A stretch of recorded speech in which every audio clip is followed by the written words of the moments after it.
Bien, mesdames et messieurs, bonjour. Merci d'être venus aussi nombreux dans une belle journée ensoleillée et pour entendre un conférencier avec un thème très intéressant. Donc, mais je vais lui laisser la parole parce que je crois que c'est ce que nous attendons tous. C'est à vous, Christophe. Maintenant que les jours allongent, je peux vous dire bonjour au lieu de bonsoir, ce qui était de mise cet hiver. Nous allons parler de la guerre des féminismes. Je justifierai ce titre polémique. Le féminisme, le mot et l'idée de féminisme apparaissent en Europe et aux États-Unis à la fin du XIXe siècle. Donc c'est quelque chose de récent historiquement. Le terme est ambivalent, équivoque, mais en même temps il est riche. Il désigne en effet tout un ensemble d'études, une théorie sur la condition féminine à travers les âges, par exemple, et puis pas seulement cela, il y a une dimension pratique, politique, c'est un mouvement qui peut être très actif, qui l'a été, qui l'est encore, et donc on voit très bien que, bon, ce n'est pas le cas de tous les termes qui se terminent en isme, c'est une idéologie, une philosophie, une pratique politique, une conception même, on pourrait dire, on verra, une conception du monde. Bref, on peut dire que c'est un ensemble de doctrines sur le plan théorique et un ensemble de pratiques. Bien entendu, si le terme et la notion sont apparus seulement à la fin du XIXe siècle, les précurseurs, les signes précurseurs, les auteurs qui ont préparé ce qu'on appelle aujourd'hui féminisme remontent beaucoup plus haut dans le temps. On connaît tous le nom de la poétesse Sappho, qui est emblématique d'une certaine prise de conscience dans une civilisation qui était particulièrement, on pourrait dire, misogyne, bien dévaluatrice par rapport aux femmes, la civilisation grecque. Elle a été l'une des premières poétesses lyriques grecques, et en même temps, elle a, par exemple, dans ses poèmes, protesté contre le mariage qu'elle a dû subir. On connaît aussi le nom de Christine de Pisan, au XIVe siècle, qui a écrit un livre magnifique qui s'appelle La Cité des Dames. Il n'y a pas eu que des femmes qui ont été précurseurs du féminisme, il y a eu parmi eux, c'est parmi elles, parmi eux, elles, comme on dirait aujourd'hui, les précurseurs, un certain Poulain de la Barre qui a été exhumé, découvert récemment, qui était un cartésien, il a vécu au XVIIe siècle, et il a écrit tout un traité pour démontrer, exprimer donc l'égalité entre les hommes et les femmes. C'est intéressant d'ailleurs de savoir que Poulain de la Barre était cartésien.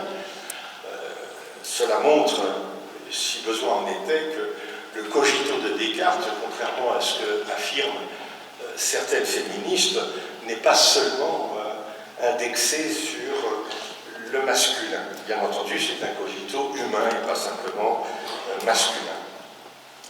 Alors, le féminisme est né en France et dans les pays anglo-saxons, et dès le début, il y a un conflit idéologique entre, d'un côté, le socialisme utopique, représenté par Fourier, Charles Fourier, mais par bien d'autres. On pense à Cabet, Victor Considérant, etc. Et tout ce courant de socialisme utopique considérait que la question de l'égalité entre les hommes et les femmes était une question spécifique, qui devait être traitée, étudiée, pensée comme telle, alors que contre, pas seulement face au socialisme utopique, on peut dire contre lui, il y a eu le socialisme marxiste, qui a fini par l'emporter, vous savez, historiquement, et qui, lui, considérait que la question de l'égalité entre les hommes et les femmes était une question relativement secondaire par rapport à la question de l'abolition des classes, de la lutte des classes et de la révolution donc prolétarienne communiste.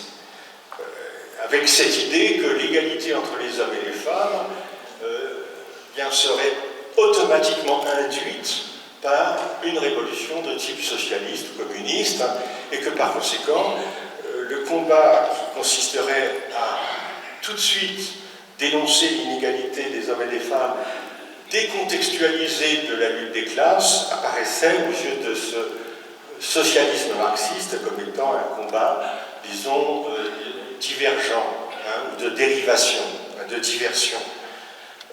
Il faut bien se souvenir que pendant longtemps, les socialistes, les anarchistes même, marxistes, ont été même anti-féministes, parce que le prolétariat a pendant des décennies considéré que l'arrivée des femmes dans le monde du travail représenterait pour lui une concurrence déloyale et insupportable.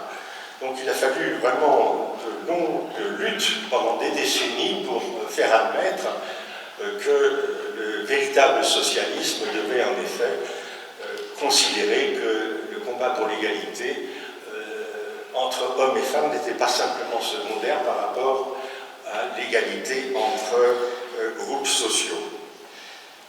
D'ailleurs, qu'il y a eu cette fracture entre socialisme utopiste ou utopique et le socialisme marxiste, cela en fait peut se signaler par le fait que pendant longtemps on a faussement attribué à Fourier, donc l'un des principaux représentants du socialisme utopique, on lui a attribué faussement la paternité du terme de féminisme. En réalité, le terme a été introduit un peu plus tard, au milieu du XIXe siècle, et il s'établit, en fait, il est bien connu à la fin du XIXe siècle, mais le terme a eu un certain sens flottant pendant une certaine période, puisque Alexandre Dumas, fils, en 1872-73, juste après la Commune, a écrit un livre où il dénonçait le féminisme de certains hommes, et ça ne voulait pas dire que ces hommes luttaient pour le droit des femmes, ça voulait dire que ces hommes n'étaient pas des vrais hommes, que c'était des faux hommes, des hommes féminins, on dirait, des hommes manqués. Donc vous voyez qu'il y a eu un processus historique relativement lent pour que l'idée et le concept de féminisme finissent par acquérir le sens et l'importance qu'ils ont aujourd'hui. Alors vous voyez que la première ligne de fracture, c'est la question de savoir est-ce que l'égalité entre hommes et femmes, est-ce que c'est un élément dérivé ou un élément structurel? Est-ce que c'est un élément qui est impliqué par l'égalité entre tous les hommes, si on prend la Déclaration des droits de l'homme au sens véritablement universel, tous les hommes naissent libres et égaux en droit, les hommes incluant évidemment les femmes, ou bien alors est-ce qu'on estime qu'il s'agit là d'un élément proprement structurel, c'est-à-dire qu'au sein des différentes inégalités qui peuvent hiérarchiser une société, l'inégalité entre les hommes et les femmes a quelque chose de spécifique. Et dès lors que ça a quelque chose de spécifique, il faut le penser spécifiquement et il faut lutter de manière spécifique pour l'abolition de cette inégalité. Je voudrais vous donner une citation de George Sand qui montre justement que même un des auteurs qu'on peut considérer comme précurseur du féminisme, George Sand, vous savez, elle s'habillait en homme, elle fumait le cigare, elle portait le chapeau, elle mettait un pantalon, elle a pris d'ailleurs un prénom qui était un prénom d'homme, c'est évidemment très symbolique. Eh bien, elle considérait, contrairement à ce qu'on pourrait croire, que la lutte contre l'inégalité entre hommes et femmes était quelque chose qui ne devait pas être mené pour elle-même et que ça faisait partie d'un combat plus global. Et je voudrais juste vous donner cette citation. « Nous ne faisons pas un plaidoyer pour la cause des femmes, nous ne séparons pas en causes diverses cette grande, cette éternelle cause des ignorants et des pauvres. » Alors, sans être elle-même proprement parler socialiste et encore moins marxiste, on voit ici que George Sand était en fait dans la lignée de ce type de conception que beaucoup de femmes éclairées de l'époque, comme George Sand, partageaient. Alors, comme toute idéologie, comme tout courant politique, le féminisme a été traversé depuis un siècle et demi par des tendances différentes, concurrentes, adverses et même, on pourrait dire, hostiles. Et c'est cette hostilité qui justifie le titre de mon intervention, la guerre des féminismes. Alors, il est aujourd'hui d'usage dans la grande littérature féministe, puisqu'il ne se passe pas de semaine sans que des livres paraissent sur la question. Il faut voir depuis quelques 30 ou 40 ans, aussi bien aux États-Unis qu'en Europe, l'abondante littérature qui est produite sur le sujet. Or, presque tous, enfin, on pourrait dire même presque toutes, puisque la plupart des auteurs de cette littérature féministe sont elles-mêmes des femmes, ont adopté en fait ce point de vue historique. Toutes reconnaissent qu'on peut reconnaître, on peut discerner 3 vagues successives dans l'histoire du féminisme. Et cette théorie des 3 vagues, elle fait consensus. Elle est acceptée par les courants les plus divers jusqu'à l'hostilité. La première vague, qui s'étend de la fin du 19e jusque dans les années 1950, alors ça c'est une expression de mon cru, enfin qui est un peu polémique, un peu réductrice, mais on pourrait dire que c'est la vague du féminisme de la vertu, au sens de Montesquieu, au sens de Rousseau, la vertu politique. C'était en effet la période de la lutte pour les droits politiques et pour les droits civils, et donc l'égalité ici, la lutte pour l'égalité se voulait un prolongement logique de ce qui aurait dû être mené dès 1789, au moment de la Déclaration des droits de l'homme et du citoyen, contre laquelle, vous savez, la révolutionnaire Olympe de Gouges a eu l'audace d'écrire une déclaration des droits de la femme et de la citoyenne, pour bien montrer en fait que sous le terme d'homme, il ne fallait pas oublier qu'il y avait le genre humain et pas simplement l'homme masculin. Il n'y avait pas seulement ce que les Romains appelaient vir, l'homme masculin, mais homo, c'est-à-dire l'homme générique. Alors, pendant un bon demi-siècle, c'était l'époque de celle qu'on daubait, dont on se moquait avec le sobriquet de suffragette, celle qui luttait pour les droits civiques et politiques, par exemple le droit de vote, est tout de même quelque chose d'élémentaire quand on songe que la révolution de 1848 a institué le suffrage universel en France, un suffrage qui privait la moitié de la population du droit de vote, à savoir les femmes, et que ce suffrage a été appelé universel jusqu'à ce que, enfin, les femmes puissent voter en France en 1945, on voit très bien en effet que l'utilisation de l'adjectif universel était frauduleuse, et donc ce féminisme-là, qui est le premier féminisme historique, celui de la première vague, eh bien on peut dire qu'il tire les conséquences logiques, en fait, du combat pour l'égalité tel que la Révolution française l'a instauré. Et puis une deuxième vague est intervenue qui a estimé qu'une fois que les droits civils et politiques d'égalité sont obtenus, il faut tout de même aller plus loin.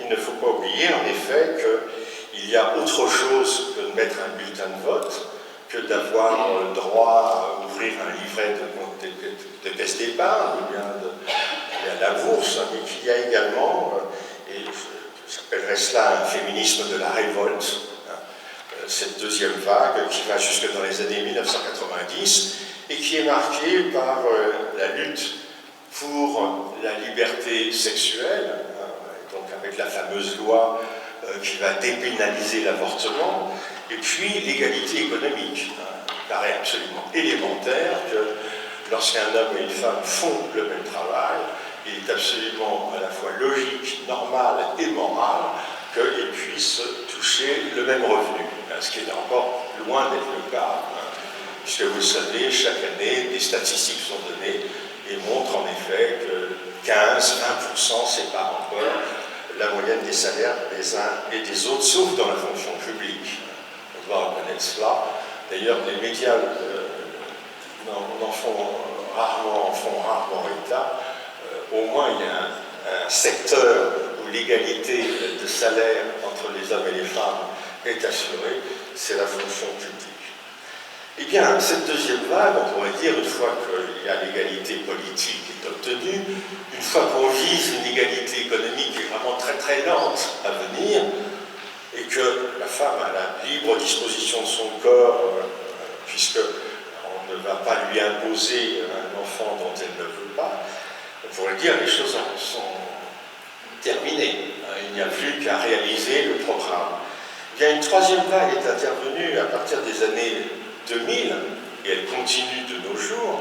Elle nous est venue surtout des États-Unis, et alors, évidemment, c'est une matière à polémique, mais je serais tenté d'appeler ce féminisme un féminisme du ressentiment, puisque la différence, en effet, du féminisme de la première vague, qui est le féminisme que j'ai appelé de la vertu, qui luttait pour les droits civiques et politiques, et les féminismes de la deuxième vague qui approfondissait l'idée d'égalité et de liberté, là, nous avons une forme de radicalité féministe qui va bouleverser, en fait, pas simplement, disons, la conception qu'on peut se faire de la condition féminine, mais qui bouleverse de fond en comble, ça j'y ferai allusion tout à l'heure, et même plus qu'allusion, tenter un début d'analyse, une véritable révolution anthropologique, à travers la conception qu'on peut se faire des hommes et des femmes. C'est l'idée même d'être humain qui se trouve ici en jeu et en question. Et donc nous avons affaire, alors, cette troisième vague, elle a été marquée par la théorie de la domination masculine, la théorie du patriarcat, la théorie du genre. Et cette troisième vague, en effet, est infiniment plus radicale que les deux précédentes, dans la mesure où elle ne se contente pas de lutter pour égalité, qu'elle soit politique ou autre, mais elle lutte en effet pour une transformation profonde, non seulement des relations entre les hommes et les femmes, mais de l'humanité elle-même. Il y a là quelque chose d'assez curieux, étrange et en même temps qu'on peut expliquer. Tout se passe comme si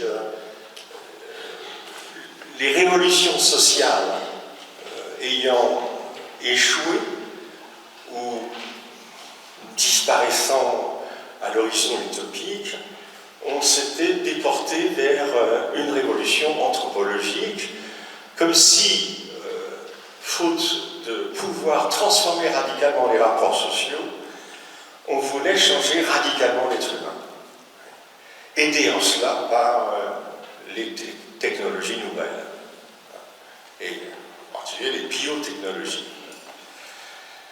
Aujourd'hui, vous avez une multitude de courants féministes, si bien qu'on peut dire que parler du féminisme n'a guère de sens. On devrait dire lequel. Bien sûr, on pourrait dire que ce qui fédère tous les courants différents, c'est l'idée d'égalité. Mais l'idée d'égalité est une idée extraordinairement vague, vaste et complexe. De plus, c'est une idée qui a tendu, un peu comme celle de liberté, mais plus encore que celle de liberté, une idée qui a tendu à devenir folle. C'est-à-dire, par exemple, qui a tendu à être totalement confondue avec l'idée d'identité. Le mot guerre, qui est le titre de mon intervention, peut paraître excessif, outrancier. Mais il est justifié par le fait que quand on lit les textes, on voit qu'il y a une violence des mots et des idées qui a tendance à s'accroître avec le temps, quand on arrive aujourd'hui, parfois une violence qui peut aller jusqu'à des actions violentes.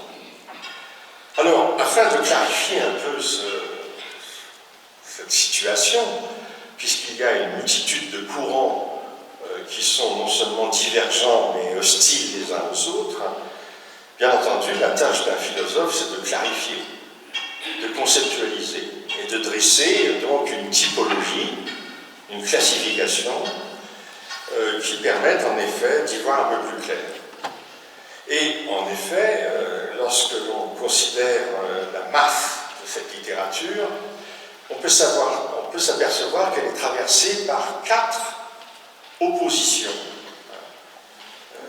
fortes, qui sont des oppositions radicales, donc qui sont plus que des dualités, qui sont de véritables oppositions inconciliables, sans solution de continuité ni solution de synthèse.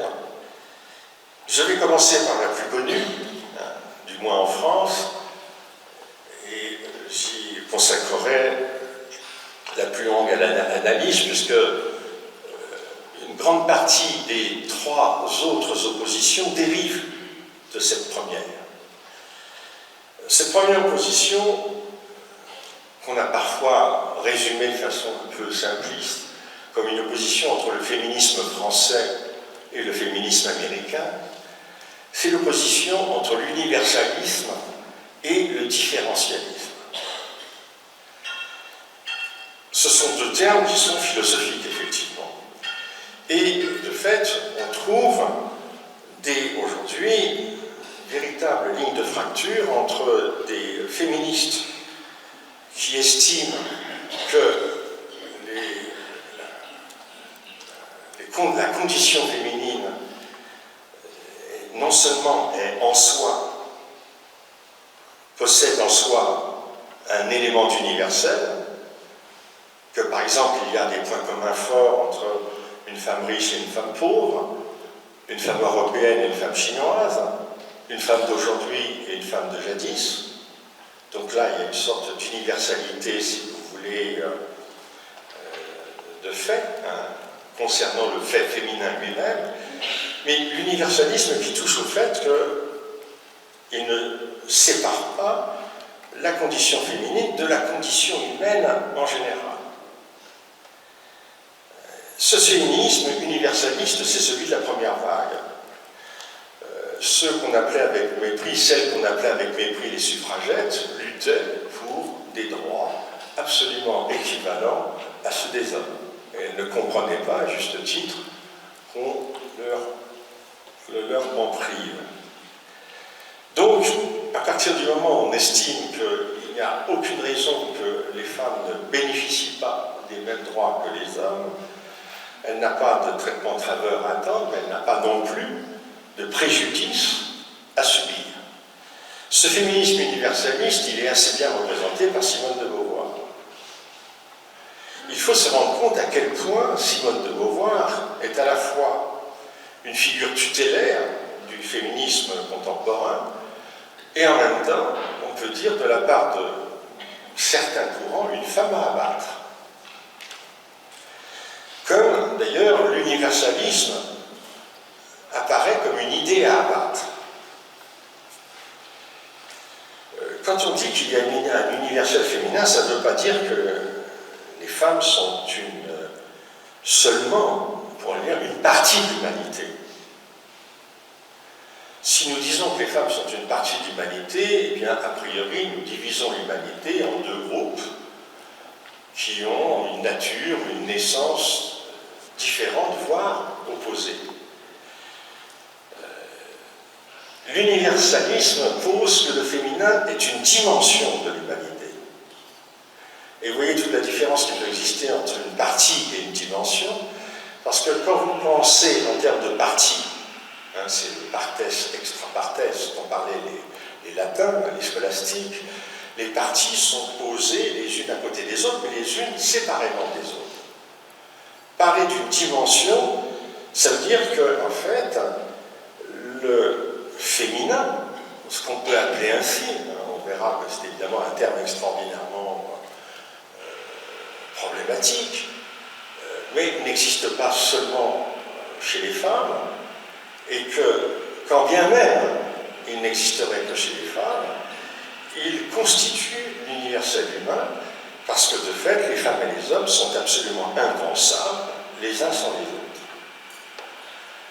Alors, on parlera justement de cette autre opposition qui est dérivée de celle-ci entre l'universalisme et le différentialisme, mais les universalistes ont une pensée complémentariste.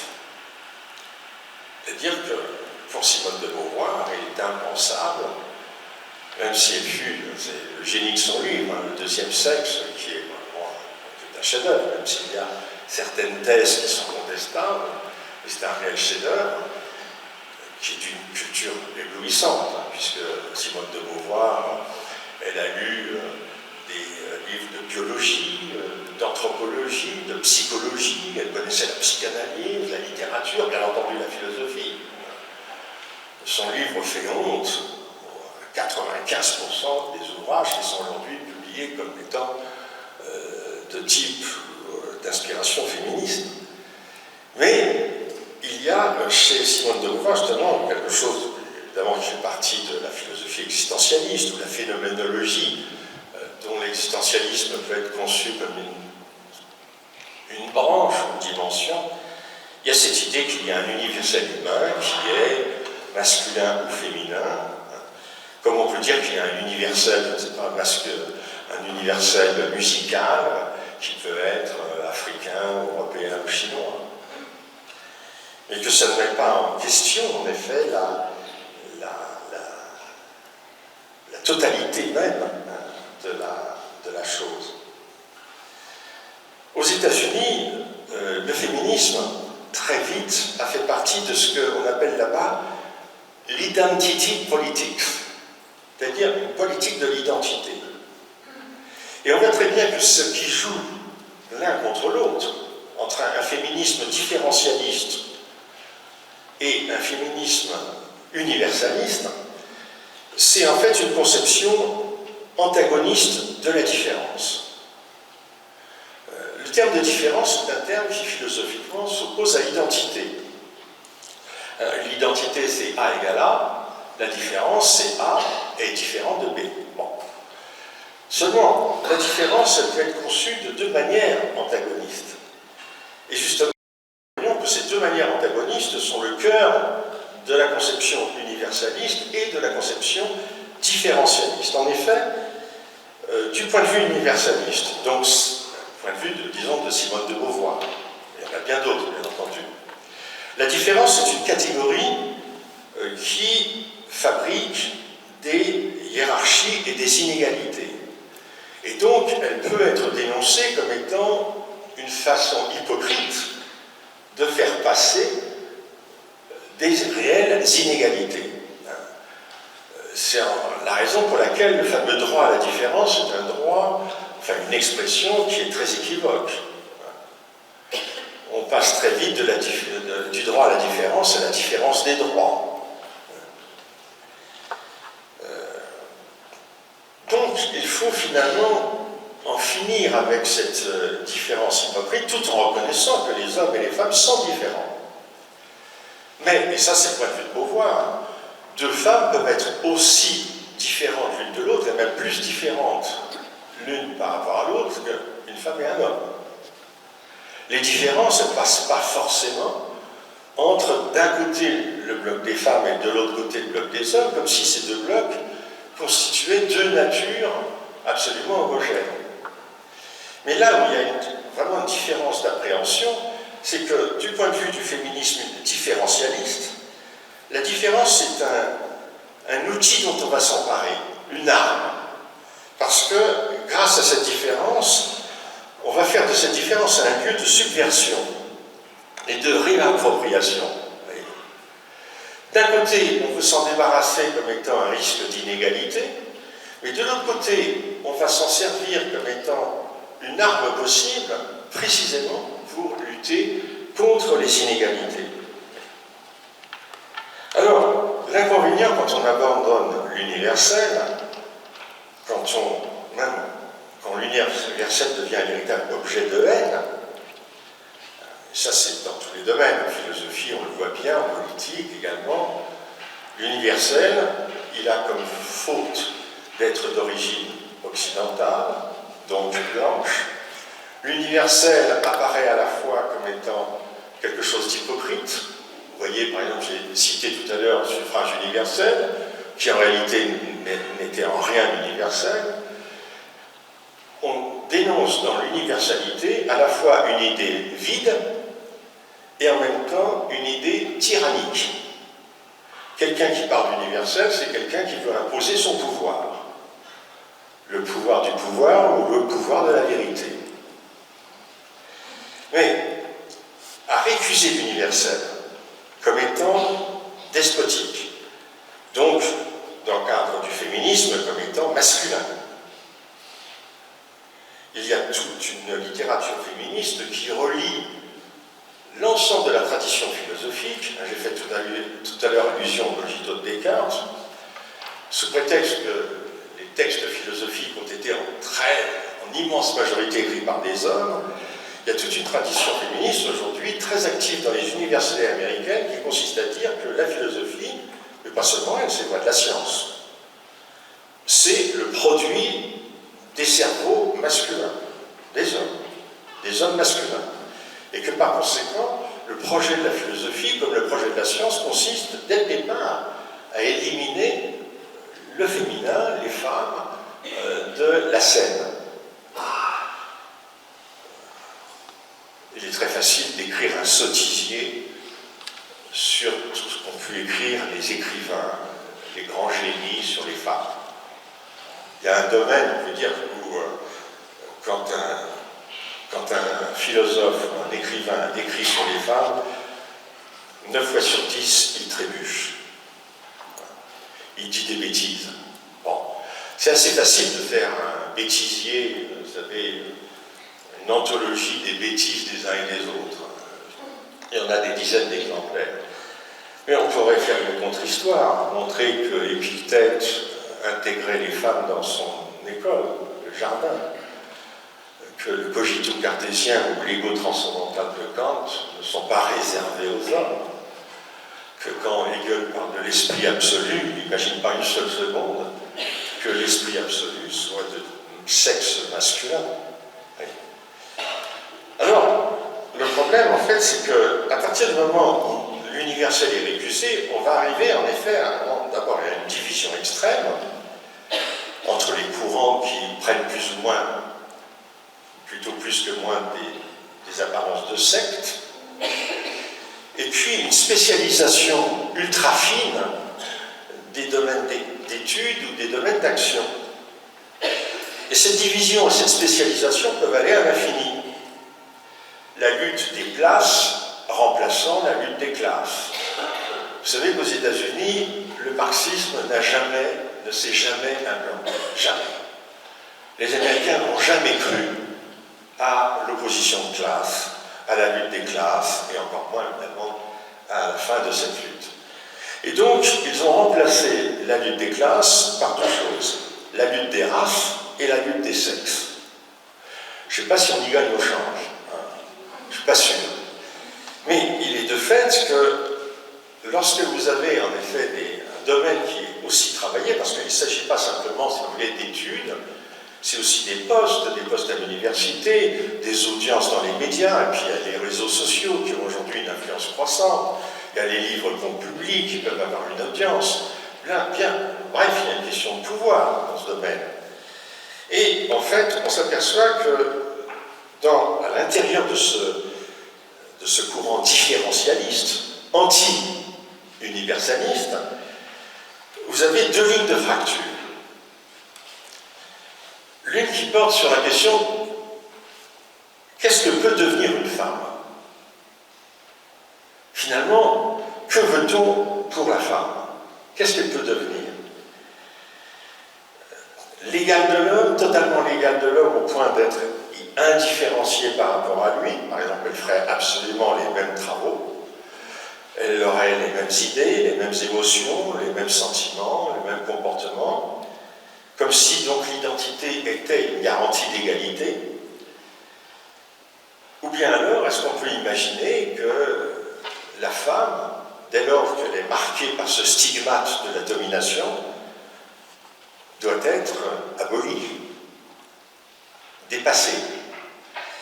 Et ici, vous avez tout un ensemble de courants, le transféminisme, le xénoféminisme, le cyberféminisme, j'y reviendrai, représenté par la philosophe américaine Donna Haraway, et qui considère en effet que le salut des femmes consiste à en finir avec le féminin, avec la féminité, qui est détestée parce que c'est une arme aux mains des hommes pour mieux dominer la femme pour leur propre plaisir et pour l'exploitation de leur travail.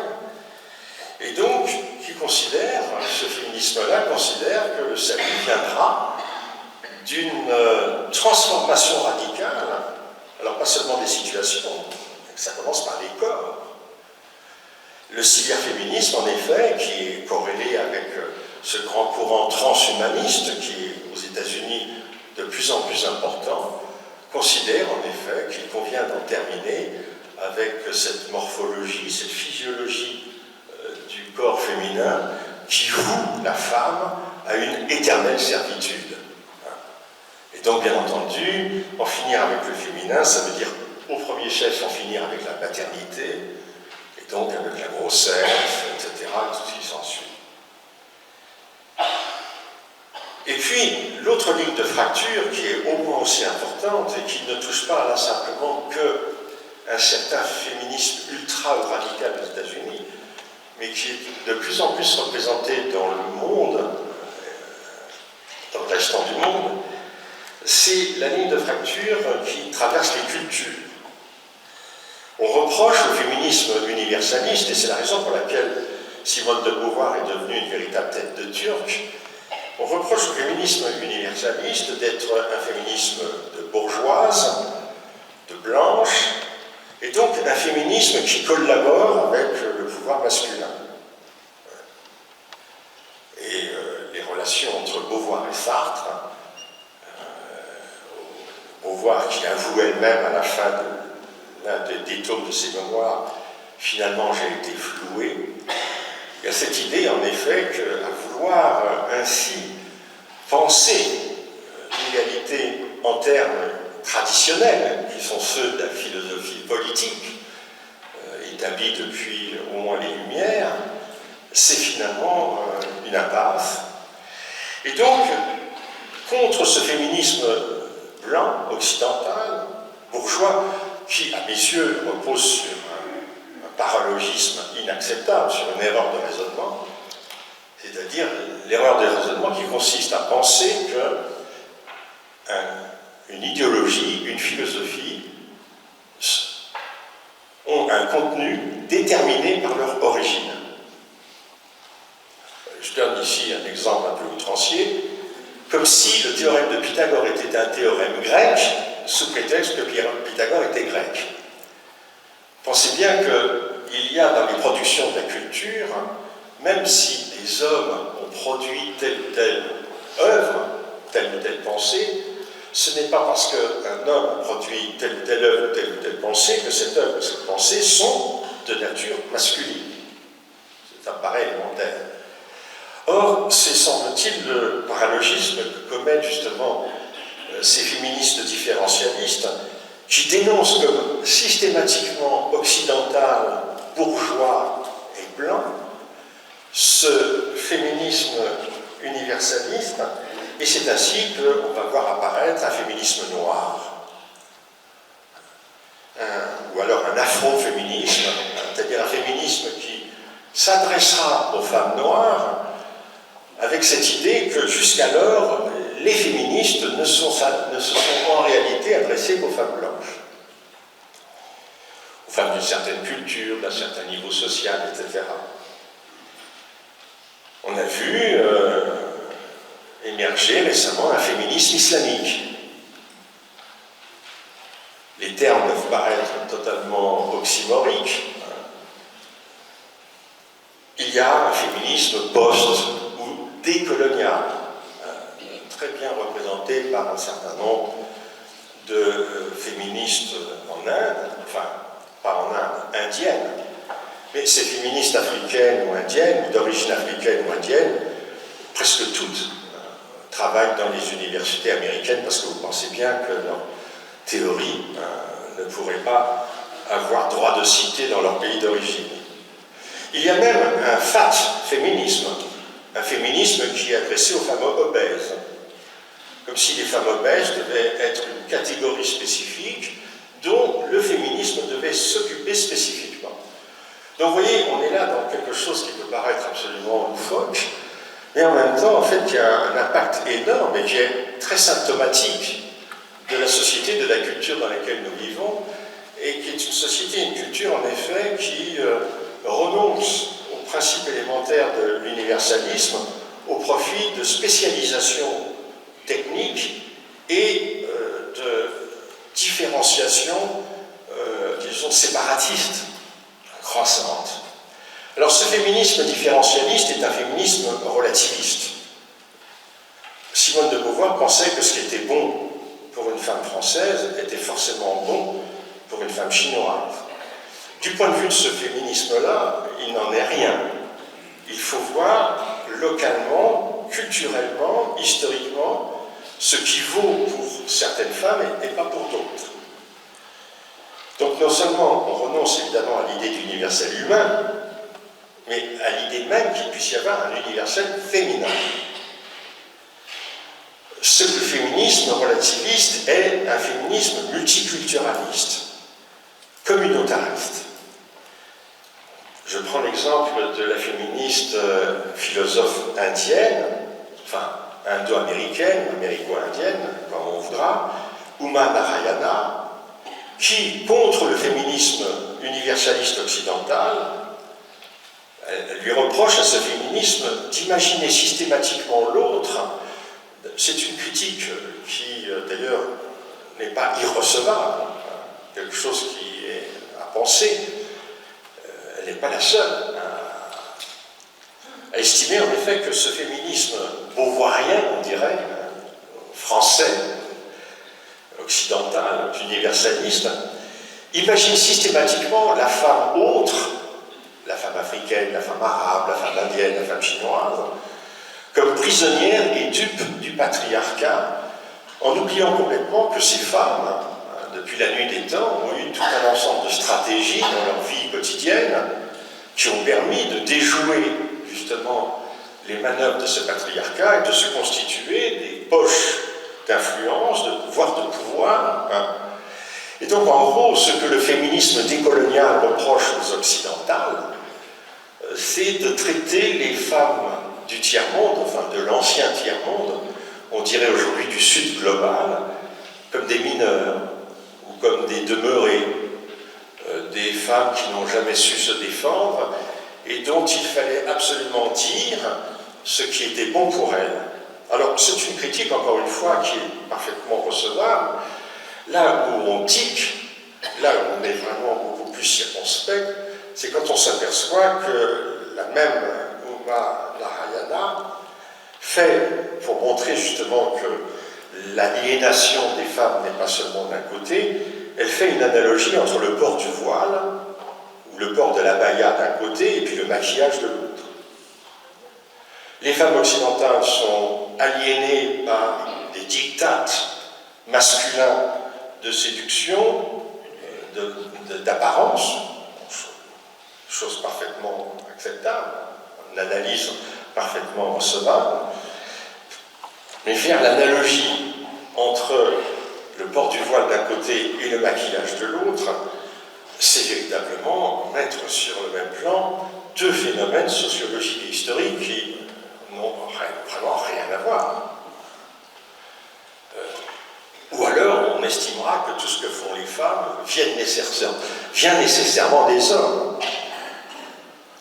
Chose qui peut paraître absolument exorbitante. Les historiens ont calculé que 100 milliards d'Homo sapiens ont vécu sur Terre depuis les origines. 100 milliards. On a eu donc en grosso modo 50 milliards de femmes. Est-ce qu'on peut imaginer une seule seconde que la culture humaine, c'est-à-dire à commencer par la langue, dont on dit en français justement qu'elle est maternelle quand un enfant l'apprend, que c'est les femmes qui apprennent à parler aux enfants, majoritairement les femmes, qui apprennent aux enfants les règles de la sociabilité, de la culture, de la civilisation. Donc évidemment, écarter les femmes de ce rôle-là et dire que toute la culture, toute l'histoire a été faite par les hommes, c'est une simplification qui est absolument inadmissible. Le féminisme décolonial, c'est-à-dire un féminisme qui considère que non seulement la colonialité pèse encore sur les peuples anciennement colonisés, et que la colonialité n'a pas fini avec les indépendances, et que par conséquent il faut en terminer avec cette colonialité, c'est ce qu'on appelle donc la décolonialité. Et il y a un féminisme décolonial qui affirme par exemple que le patriarcat est apparu avec la colonisation. Quelque chose qui historiquement est aberrant. Comme si, en conquérant l'Algérie en 1830, les Français avaient institué dans ce pays musulman le patriarcat. Mais il faut voir que, si vous voulez, de telles thèses qui sont aberrantes, et pour peu qu'on ait un minimum de connaissances historiques, évidemment, totalement inadmissibles, ces thèses ont un impact extraordinairement fort auprès, disons, d'un nombre considérable de personnes dans le monde. Alors les coutumes, par rapport, si vous voulez, avec ce féminisme différentialiste ou décolonial, ou bien les coutumes sont dénoncées comme exogènes, ce qui est faux, factuellement faux, ou bien alors elles sont justifiées. Et donc il y a toute une entreprise, on voit ça à travers le féminisme africain ou le féminisme islamique, toute une entreprise qui justifie des coutumes, même si ces coutumes sont objectivement contre les femmes, et donc ces coutumes qui fixent l'inégalité entre les hommes et les femmes, et elles sont justifiées comme étant des coutumes indigènes qui par conséquent sont indépendantes du patriarcat occidental, comme si l'Occident avait le privilège du patriarcat comme il a le privilège de la colonisation. Alors que vous le savez, Homo sapiens, qui est apparu il y a à peu près 300 000 ans, c'est un homme qui, par définition, colonise. Tantôt, il colonise des terres désertes, tantôt, il colonise des terres déjà habitées. Je ne connais aucun exemple de peuple dans le monde qui n'ait colonisé aucune terre.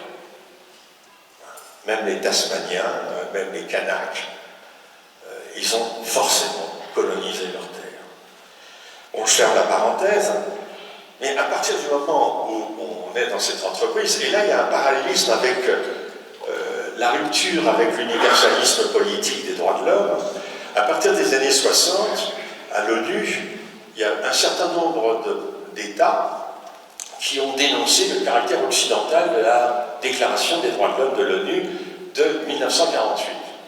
Et donc on a vu apparaître une charte africaine des droits de l'homme, une charte islamique des droits de l'homme, une charte asiatique des droits de l'homme. Et qu'est-ce qu'on lit dans ces chartes?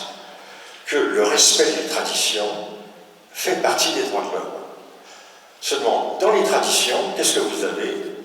Vous avez tout ce qui peut mettre la femme dans un état d'infériorité. Ainsi, le terme de mutilation sexuelle, qui, vous le savez, se justifie ô combien pour l'excision des petites filles. Eh bien, ce terme de mutilation sexuelle, dans la littérature féministe post-coloniale, est éliminé, récusé au profit de l'expression circoncision féminine. Comme s'il pouvait y avoir une quelconque ressemblance entre la circoncision, qui n'est pas une mutilation.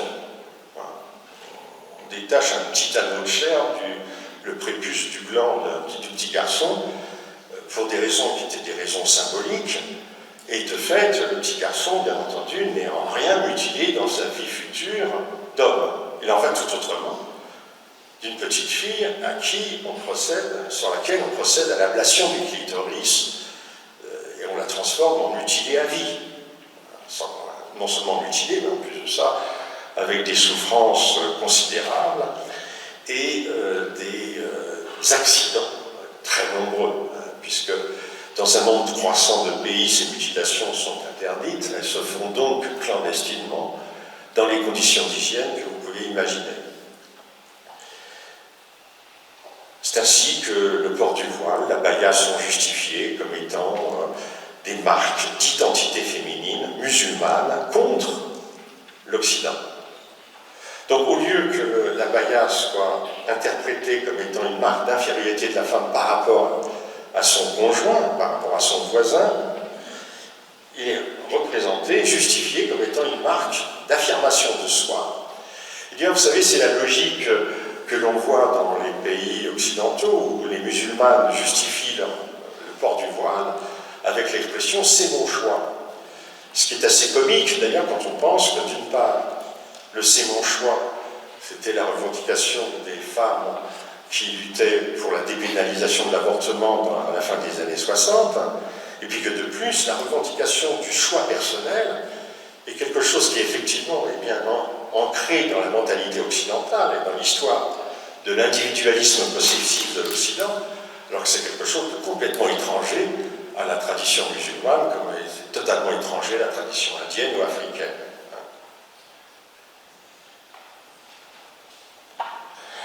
Pour, disons, essayer de remettre un peu de lien entre tout cela, ces courants-là vont parler d'intersectionnalité. C'est un mot un peu fétiche qui consiste à dire qu'au bout du compte, il y a une convergence entre tous les dominés, ce qui ne va pas de soi du tout. Mais l'intersectionnalité du sexe, du genre, enfin du sexe ou du genre, de la classe et de la race, de l'ethnie.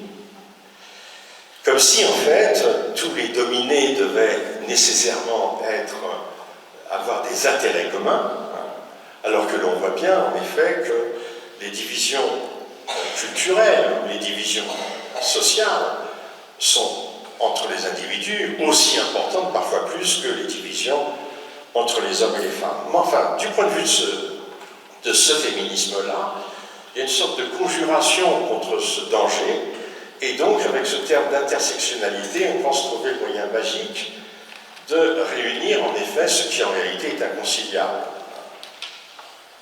Comment peut-on, aux États-Unis, en Europe, comment peut-on lutter au nom du féminisme pour l'écriture inclusive et ne rien dire contre l'excision? Parce que quelque chose qui peut paraître aberrant. Quand on songe qu'il y a encore aujourd'hui 200 millions de filles qui sont excisées dans le monde, 200 millions.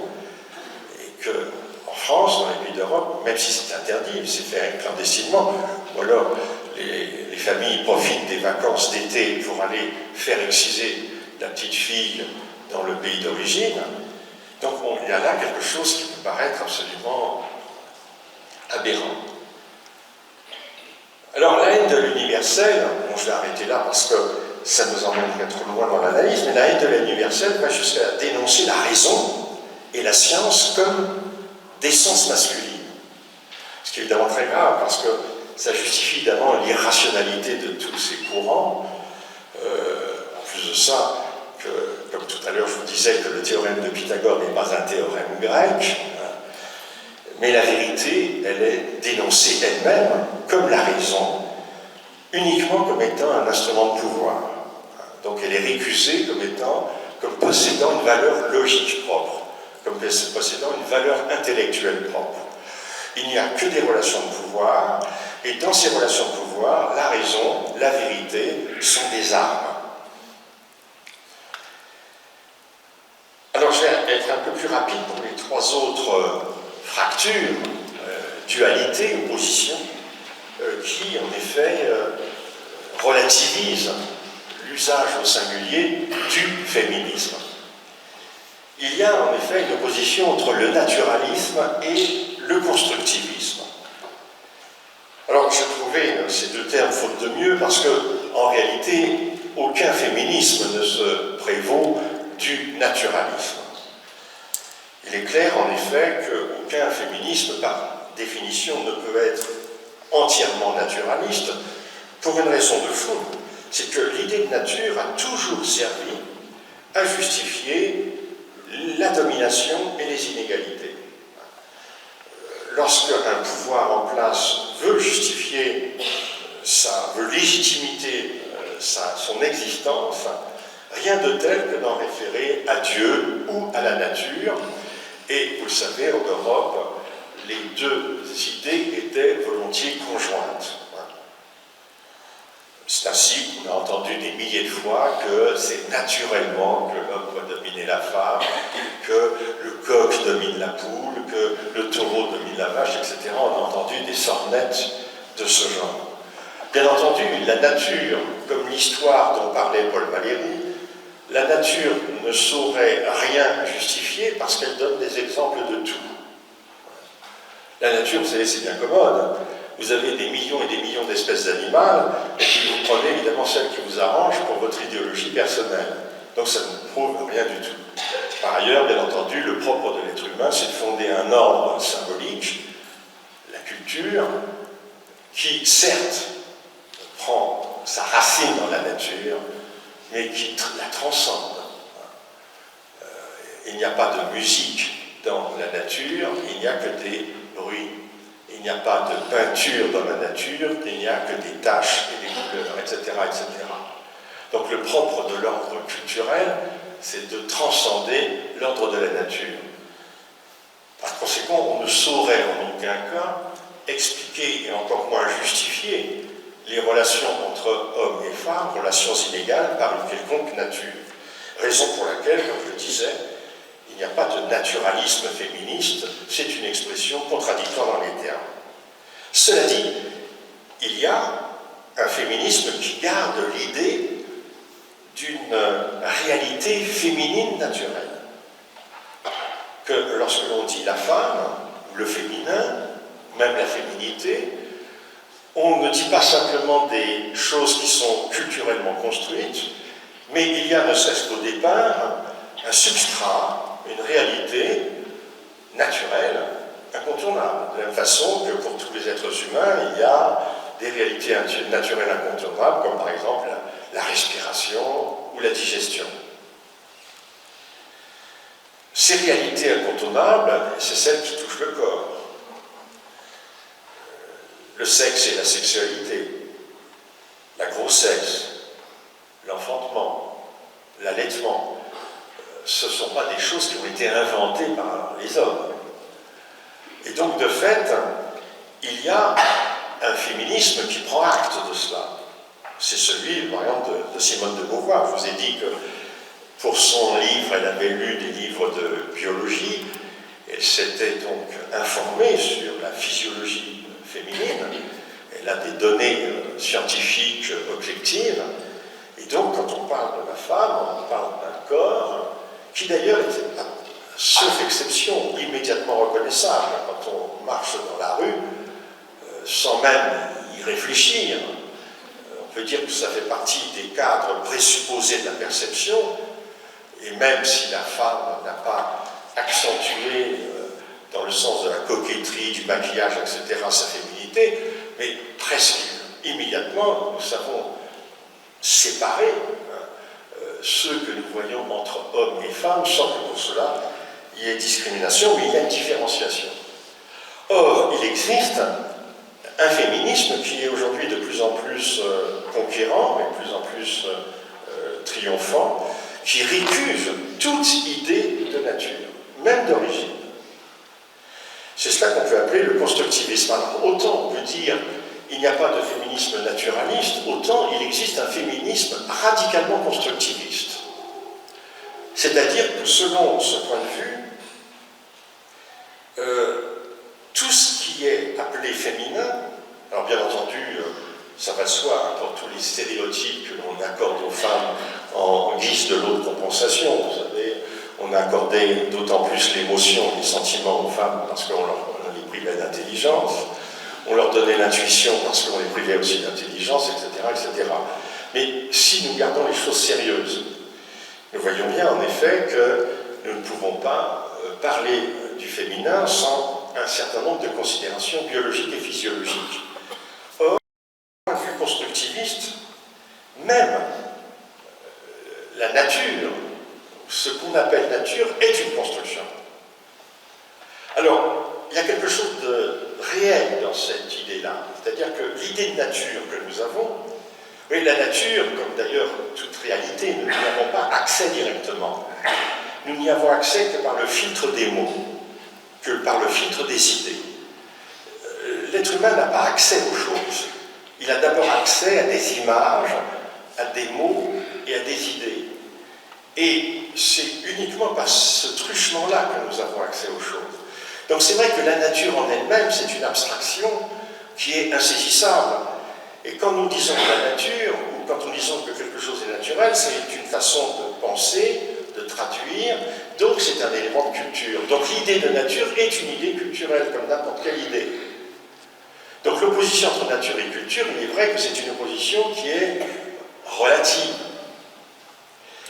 Mais, cela dit, il y a tout de même un substrat. C'est tout de même pas le pouvoir masculin, c'est pas le patriarcat, c'est pas la domination masculine qui ont obligé les femmes à avoir régulièrement ce qu'on appelle, justement, parce que c'est régulier, des règles. Ça n'a pas été inventé, ça. De la même façon que la montée du lait au moment de la grossesse, à la fin, c'est pas quelque chose qui a été fabriqué. Or, il y a un féminisme qui est représenté dans ce qu'on appelle la théorie du genre. Par exemple, chez Judith Butler, qui est une féministe américaine de très grande influence, et qui prend en fait la célèbre phrase de Simone de Beauvoir, la phrase presque emblématique du féminisme contemporain, « On ne naît pas femme, on le devient », façon de dire, la femme n'est pas une réalité naturelle, comme une éclipse de lune ou de soleil, c'est une construction socio-historique, ce qui est vrai. Mais, en fait, la théorie du genre telle que la développe Judith Butler va jusqu'à dire que c'est tout ce qui est attribuable et attribué à la femme qui est construction culturelle. Même le sexe est culturel. Donc, au départ, on a construit le concept de genre pour différencier entre le sexe qui est naturel, qui est d'abord manifesté par les organes sexuels externes, et puis le genre qui est le sexe, disons, culturel, social. Et c'est là que nous trouvons les catégories de masculin, féminin. Mais, en fait, il y a une théorie beaucoup plus radicale que ça qui estime que même ce que nous appelons sexe est quelque chose qui est construit et qui par conséquent doit être déconstruit dès lors que là où il y a sexe, il y a séparation. C'est l'étymologie du latin. Sexe, section, c'est le bon mot. Le sexe, c'est ce qui sectionne, ce qui sépare. Or, du point de vue radical, ce qui sépare hiérarchise. Et la hiérarchie, c'est l'inégalité. Et l'inégalité, c'est l'abomination dont il faut se débarrasser. Par conséquent, ce qui est visé par cette théorie-là, c'est l'abolition du sexe, sous le nom de théorie du genre. Donc on voit qu'on est évidemment très loin du féminisme de la première vague, puisque c'est une véritable révolution anthropologique ici qui est annoncée. Alors tout ce qui peut être d'origine ou disons de conformation naturelle est éliminé. La naissance, on dira, chez certains transactivistes qui découlent de la théorie du genre, ceux qui militent pour le caractère légitime, non seulement légitime, mais on pourrait dire le caractère souhaitable d'un choix de genre par l'enfant ou par l'adolescent, qui peut, grâce à des moyens pharmaceutiques, pharmacologiques et chirurgicaux, qui peut en effet donner à son corps une apparence sexuée qui n'est pas celui de son corps d'origine. Or, il y a une expression chez les transactivistes qui est très récurrente, c'est l'expression « le sexe assigné à la naissance ». Et on voit très bien que ce terme d'assigné est un terme évidemment qui n'est pas choisi au hasard, parce que assigné veut dire qu'il y a un pouvoir qui, de façon plus ou moins arbitraire, va fixer un individu dans telle ou telle catégorie. Comme à l'armée, on va assigner quelqu'un pour faire telle corvée ou telle autre. Et donc ça, c'est assez symptomatique de cette idée, en effet, que même ce que nous penserions comme étant une réalité naturelle irréductible, à savoir que les petits garçons ont un pénis et les petites filles n'en ont pas, ont une vulve et un vagin, et que, en fait, les échographies, avant même que le bébé ne naisse, les échographies en attestent, eh bien, même cette division-là, qui est élémentaire, elle est récusée comme étant, en réalité, une division culturelle. Bien entendu, la maternité est totalement récusée comme quelque chose d'animal. Et en fait, il y a dans ce constructivisme une sorte, disons, de fascination pour les technologies les plus intrusives, et on comprend pourquoi, c'est quelque chose d'assez logique. Je vous citerai, parce que bon, je vous ai donné le nom de Judith Butler, elle n'est pas la première. Il y a eu des pionnières dès les années 70.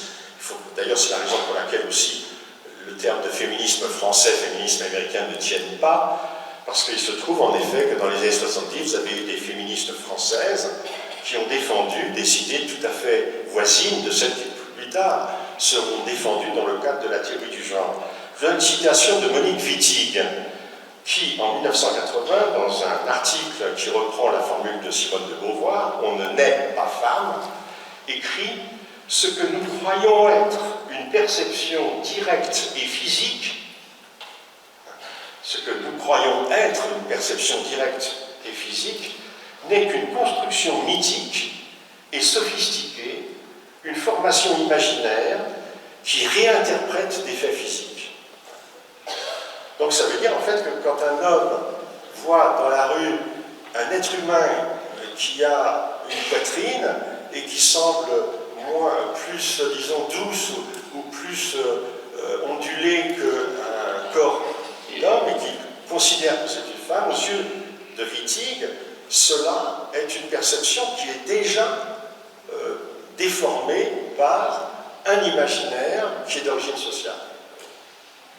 Par conséquent, il n'y aurait, comme il est logique, aucune perception immédiate, naïve de l'être, de la chose, et il n'y a aucune, disons, appréhension de la réalité comme, dès le départ, divisée par sexe. Donc il y a le désir, même la volonté, d'en terminer avec la dualité sexuelle comme étant une fabrication culturelle dont il faut absolument se débarrasser. C'est dans ce domaine-là que nous avons à faire l'utilisation de la fameuse théorie de la déconstruction, dont je parlerai dans quelques semaines.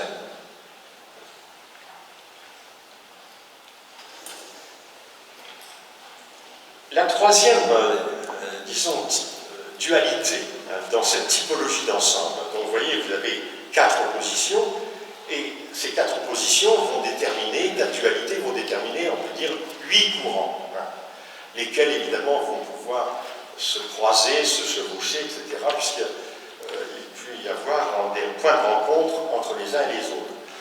C'est la différence, même l'opposition radicale entre, d'un côté, un féminisme qu'on peut appeler réglementariste, et de l'autre côté, un féminisme libertarien. Le libertarianisme, c'est un terme qui est un néologisme qui nous vient des États-Unis et qui développe jusqu'à son point extrême l'idée d'une liberté de l'individu comme étant absolue, souveraine, avec cette idée que l'être humain est doté d'une volonté et que cette volonté ne doit être arrêtée par aucune puissance, ni les autres, ni la société, ni le pouvoir politique. On comprend par exemple que le libertarianisme aux États-Unis, en tant qu'idéologie politique, est né à l'aile extrême droite du Parti républicain comme étant l'aile qui veut absolument, qui récuse absolument toute intrusion du pouvoir fédéral dans l'activité des individus et dans leur comportement. Par exemple, pour un libertarien, il est absolument normal et légitime qu'un sportif se dope si c'est pour améliorer ses performances, parce que si ce sportif se fait du mal, il ne fait du mal qu'à lui, et la société et l'État n'ont rien à dire sur la drogue ou sur le dopage. Et on voit très bien que cette, disons, opposition entre le réglementarisme qui estime qu'il n'y a pas de liberté réelle sans la limite de la loi, et de l'autre côté le libertarianisme qui suppose qu'au départ, la volonté de l'individu doit se donner libre cours sans aucune limite, eh bien, cette opposition départage entre elles les différentes féministes, entre les différents courants. C'est là aussi des questions qui vont toucher le corps, et plus particulièrement la sexualité. Par exemple, la controverse sur la prostitution. Vous avez 3 philosophies sur la prostitution. La philosophie prohibitionniste qui estime que c'est un mal absolu dont il faut absolument viser l'éradication. Le point de vue abolitionniste qui criminalise le client mais dépénalise la prostituée en estimant qu'elle est la victime d'un pouvoir inégal. Et puis, le point de vue réglementariste qui estime que la prostitution peut être une activité libre à partir du moment où elle n'est pas sous la coupe du proxénétisme et que par conséquent, si une femme veut se prostituer et en faire son travail, il n'y a absolument aucune raison pour l'en empêcher. Donc vous voyez très bien quel peut être, sur ce cas précis, les points de vue différents. D'un côté, vous avez celles et ceux qui vont dire « mais au nom de quoi allons-nous interférer avec la volonté individuelle ? C'est mon choix. » Et puis de l'autre côté, l'idée que pouvoir choisir une telle activité librement est une aberration. Et que par conséquent, il est logiquement impossible de penser qu'un être raisonnable et réellement libre puisse de lui-même vouloir ainsi aliéner son corps, ne serait-ce que pour gagner de l'argent. Vous voyez, il y a là une ligne de fracture qui, d'ailleurs, oppose aussi celles qui estiment, comme Catherine McKinnon, qui est l'une des grandes théoriciennes féministes actuelles aux États-Unis, que la pornographie est une industrie aux mains du pouvoir masculin et que par conséquent, la pornographie doit être interdite. Et que le contenu de la pornographie est nécessairement anti-féministe, anti-femme. Mais à côté de cela, vous avez des femmes qui estiment qu'il peut exister une pornographie féminine et même une pornographie féministe, une pornographie du point de vue des femmes. Donc il y a ici la question du consentement, qui est si importante, vous savez, pour toutes les histoires de viol, la question du consentement qui est également au cœur. Alors quand nous disons consentement, c'est le degré le plus faible de la volonté. Vouloir, c'est réellement dire ce qui nous tient profondément à cœur et à l'esprit. Consentir, ça veut dire que l'initiative vient de l'extérieur. Et donc, même si je consens, même si mon consentement est l'expression de ma volonté, elle n'est l'expression que du degré le plus faible de ma volonté, puisque cette volonté est en réalité aliénée par la volonté extérieure. Et c'est la raison pour laquelle, d'ailleurs, il n'est pas forcément bon signe que ce terme de consentement figure de plus en plus souvent dans nos articles de code pénal ou civil.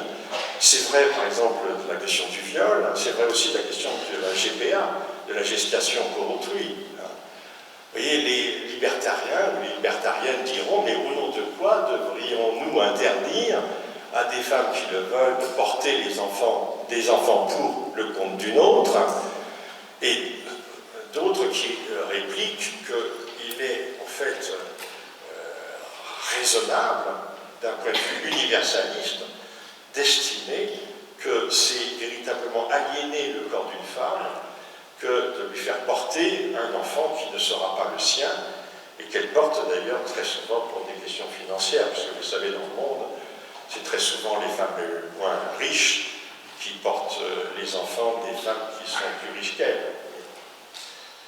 Bref, vous avez ici, vous voyez, une opposition qui porte sur la question de la liberté et de la volonté. Enfin, la quatrième et dernière dualité, source de conflit, alors porte plus spécifiquement sur les relations entre les hommes et les femmes. Nous y avons fait de très brèves allusions.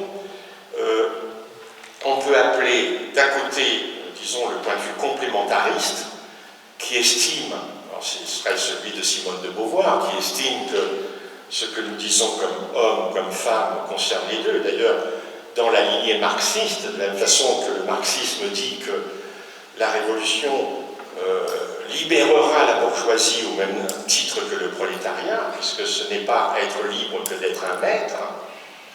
Et bien de la même façon, les complémentaristes disent que l'égalité entre les hommes et les femmes améliorera grandement la situation des hommes et pas seulement des femmes, et que les hommes sont eux-mêmes aliénés à leur propre pouvoir dont ils pensent tirer bénéfice.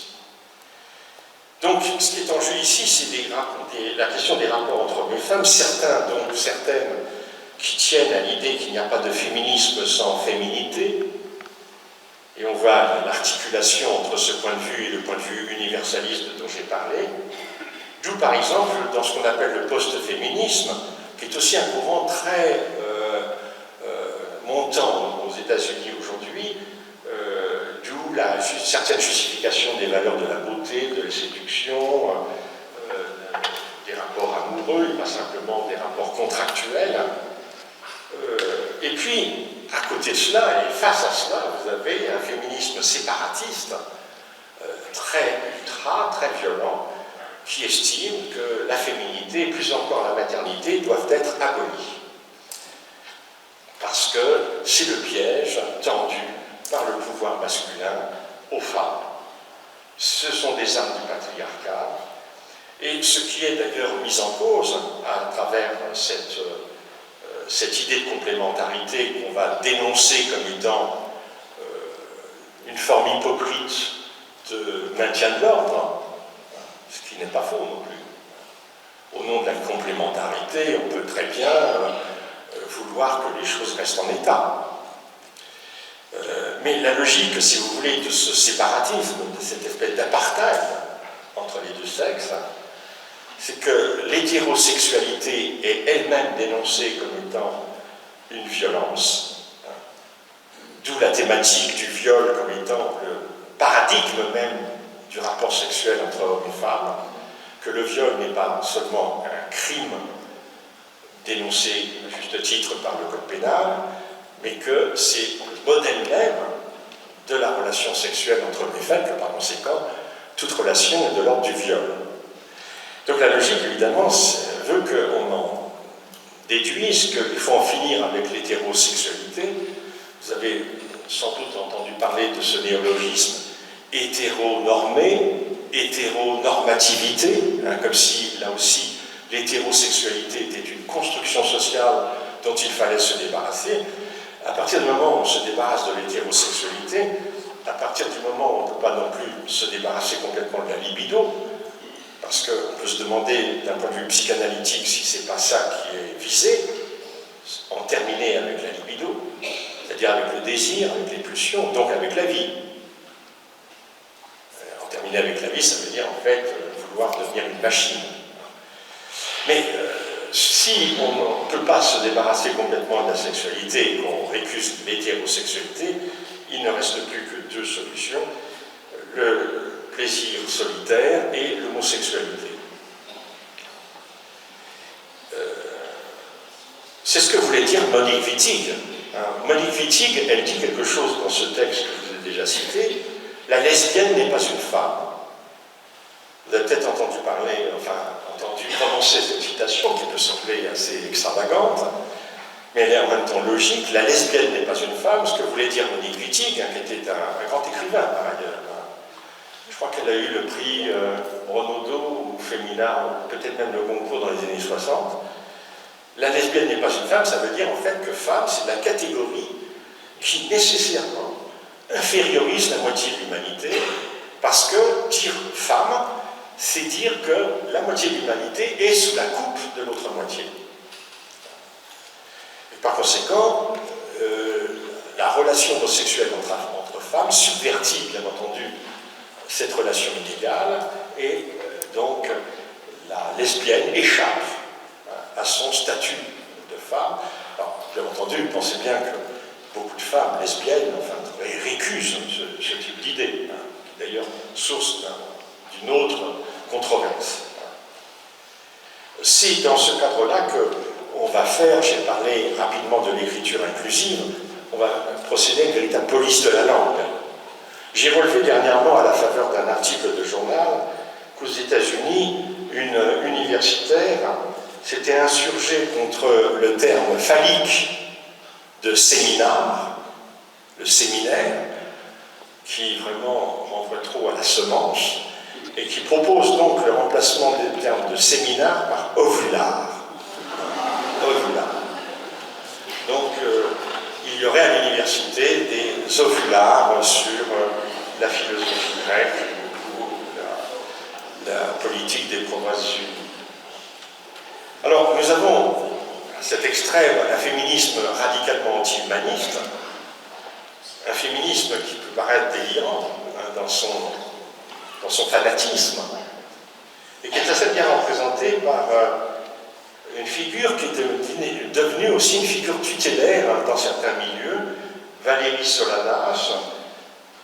C'est une féministe américaine qui est morte assez jeune, dans les années 70, je crois, et qui a écrit en 1967 un manifeste qui s'appelle Scum Manifesto, et dans lequel elle prône la suppression de tous les mâles de la Terre.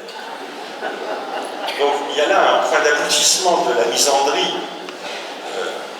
qui est évidemment... Ça va plus loin que le fantasme grec. J'ai parlé de la culture grecque qui était une culture particulièrement misogyne, et on comprend très bien que le mythe des Amazones ne pouvait provenir que d'une culture misogyne, parce que rien n'est plus angoissant pour un homme qui s'estime forcément supérieur aux femmes que d'imaginer que des femmes puissent non seulement vivre entre elles, sans les hommes, se débrouiller toutes seules, mais en plus de ça, avoir un pouvoir équivalent, en particulier dans le cas des Amazones, le pouvoir de la guerre, le pouvoir des armes. Il y a là quelque chose, évidemment, qui est aussi stupide, la misandrie. La haine des hommes n'est pas plus intelligente que la misogynie. Et en même temps, c'est un symptôme de cet âge, de ce que l'historien des idées avait appelé l'individualisme possessif, qui d'ailleurs correspond au modèle de l'homo economicus, c'est-à-dire en gros le modèle dominant dans nos sociétés occidentales et économiquement développées, où l'individu en fait est présenté comme une sorte d'absolu, qui est doté d'une volonté parfaite et infinie. Vous voyez par exemple ce qui se passe aujourd'hui dans toutes les politiques sur la fin de vie, sur l'euthanasie, le suicide assisté, etc. Là aussi, nous avons affaire à cette espèce d'exaltation d'une volonté individuelle que l'on pense de façon extravagante, à la fois comme unique, homogène et définitive. Alors que notre volonté, elle est profondément déchirée, dramatique, elle est hétérogène, et en même temps, elle n'est pas irréversible. Ce que je veux maintenant, je peux très bien ne pas le vouloir plus tard. Cette question-là, si vous voulez, n'est pas interrogée, par exemple, pour toutes les histoires, toutes les affaires qui viennent sur la place publique, en particulier, je pense à certaines affaires de viol. Ce qui peut avoir été consenti à l'âge de 20 ans peut être représenté dans l'esprit comme étant un véritable crime 10 ans plus tard. C'est une chose qui est tout à fait banale, même pour des actions aussi, pas aussi dramatiques que le viol, ce que je peux faire à un moment donné de ma vie, et je peux très bien en concevoir une très grande honte plus tard, sans même imaginer que ce que j'ai fait était tout de même aussi le produit de ma volonté. Il faudrait se souvenir de la parole de saint Augustin qui disait « Ce que je veux, je ne le veux jamais d'une volonté totale ». C'est une parole très forte, ça. Donc quand vous imaginez qu'aujourd'hui vous avez des adolescents, même des préadolescents, des filles qui sont à peine pubères, et qui manifestent le désir, la volonté d'être un garçon, parce qu'elles se disent être nées dans un mauvais corps, qu'on a assigné à leur naissance un mauvais sexe, un faux sexe.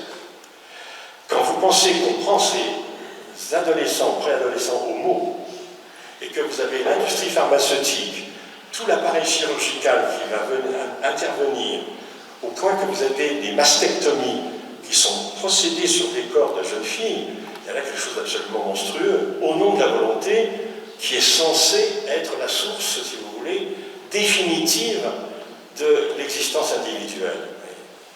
Donc vous voyez, la considération d'un individu comme complètement atomisé par rapport au reste du corps social, et la considération que cet individu est mu par une sorte d'énergie, de substrat invisible qui a la volonté, mais qui est le maître de son existence. Il n'y a pas besoin, si vous voulez, de faire une grande analyse pour se rendre compte qu'il s'agit là d'une fiction. Mais c'est une fiction dangereuse. Donc, je vais terminer là-dessus. Bien entendu, vous l'avez compris, tous les féminismes, fort heureusement, ne tombent pas dans des excès comme ceux que je viens de traduire, mais il y a là, me semble-t-il, une perte de la hiérarchie des problèmes et des questions qui me semble particulièrement inquiétante, parce que, encore une fois, pour ne citer qu'un seul exemple, vous avez, je le rappelle, 200 millions de femmes aujourd'hui qui, dans le monde, subissent des mutilations sexuelles. Vous avez je ne sais combien de femmes qui sont brûlées vives parce qu'elles n'ont pas apporté une dot suffisante. Vous avez un infanticide des filles. Bref, la condition, paradoxalement, la condition des femmes dans le monde, elle n'a jamais été aussi bonne dans certaines classes de la société, dans certains pays, mais à l'échelle du monde, je crois qu'elle est pire aujourd'hui qu'elle n'était dans les anciens temps, parce que si on lit un peu la littérature des anthropologues, des explorateurs, qui décrivent ce qu'ils ont observé sur les sociétés qu'on a appelées primitives, sur donc le rôle des femmes, le jeu des femmes, etc., on ne voit pas ce type d'horreur qui aujourd'hui nous sont quotidiennement répercutés par les organes de presse, par les médias. Et on a l'impression que plus les femmes accèdent à un niveau d'égalité souhaitable, et plus par réaction, vous avez un certain type de pouvoir, alors, évidemment on est obligé ici de dire masculin, qui par réaction en effet vont aller dans un sens inverse. Et donc il y a là quelque chose de terrifiant, c'est-à-dire qu'en fait, les progrès de la liberté accroissent la servitude, les progrès de l'égalité accroissent les hiérarchies et les apartheids, et comment dire, ça c'est le drame même de notre monde mondialisé qui, vous le savez, est à la fois le meilleur des mondes parce que c'est une humanité qui enfin arrive à une histoire unifiée, et en même temps au pire des mondes, parce que là où il y a des problèmes globaux, des problèmes humains, sociaux, et aussi des problèmes environnementaux, chacun dans ses égoïsmes individuels et nationaux. Donc voilà très rapidement ce que j'avais à dire sur cette vaste question. J'espère ne pas avoir été trop obscur. Voilà, merci.